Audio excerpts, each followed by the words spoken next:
विधानसभा चुनाव को लेकर दमोह पुलिस द्वारा निरंतर अवैध गतिविधियों पर अंकुश लगाने के साथ ही बदमाशों की धरपकड़ की जा रही है।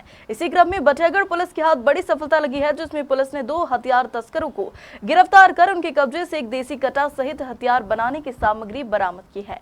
बटियागढ़ थाना प्रभारी नेहा गोस्वामी ने कहा कि मुखबिर से सूचना मिली थी कि एक व्यक्ति अवैध हथियार लेकर घूम रहा है। सूचना के आधार पर पुलिस ने घेराबंदी कर आरोपी को धर दबोचा। आरोपी से पूछताछ में बताया है कि उक्त हथियार उसने बद्री विश्वकर्मा से खरीदा था, जिसके बाद पुलिस ने त्वरित कार्रवाई करते हुए बद्री विश्वकर्मा को भी गिरफ्तार कर लिया। कल दिनांक को थाना बटियागढ़ पुलिस स्टाफ को सूचना मिली कि एक व्यक्ति शहजादपुरा तिराहे के पास अवैध रूप से कट्टा लिए खड़ा हुआ है, जो मुखबिर की सूचना पर रवाना होकर रामकुमार खटीक पिता रमेश खटीक निवासी सातपुर के कब्जे से शहजादपुरा तिराहे की पुलिया के पास उसके कब्जे से एक 12 बोर की देसी अद्दी में 2 जिंदा कारतूस के अवैध रूप से रखे पाए जाने पर जब्त की गई है।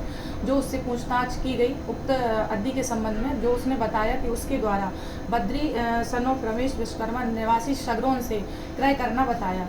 जो उसकी पूछताछ पर रवाना होकर बेलखेड़ी से बद्री सनोफ रमेश विश्वकर्मा निवासी सगरोन के कब्जे से भी एक 12 बोर का देसी कट्टा में 1 जिंदा कारतूस के अवैध रूप से रखे पाए जाने पर जब्त किया गया है। जो उससे उस उक्त देसी कट्टे के संबंध में पूछताछ की, जो उसने अपने सगरोन निवासी एक दुकान है उसकी लोहे की, उससे उसका निर्माण सामग्री से निर्माण करना बताया और व्यक्तियों को उसकी विक्रय करना बताया।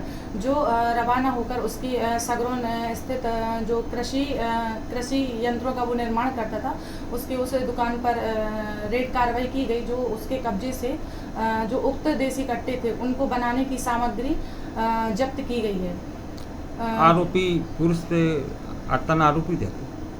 हाँ, इसके पूर्व में भी आपराधिक रिकॉर्ड है और इस जो ये व्यक्ति है वो कृषि कार्य यंत्रों का निर्माण करता था, औजारों का। उन्हीं यंत्रों से इसके द्वारा उसकी आड़ में ये अवैध हथियार बनाने का काम किया जा रहा था। जो दोनों आरोपियों के विरुद्ध आम सहत की विभिन्न धाराओं में प्रकरण पंजीबद्ध किया गया है और आरोपियों को गिरफ्तार कर आज दिनांक को माननीय न्यायालय जेल पेश किया गया है।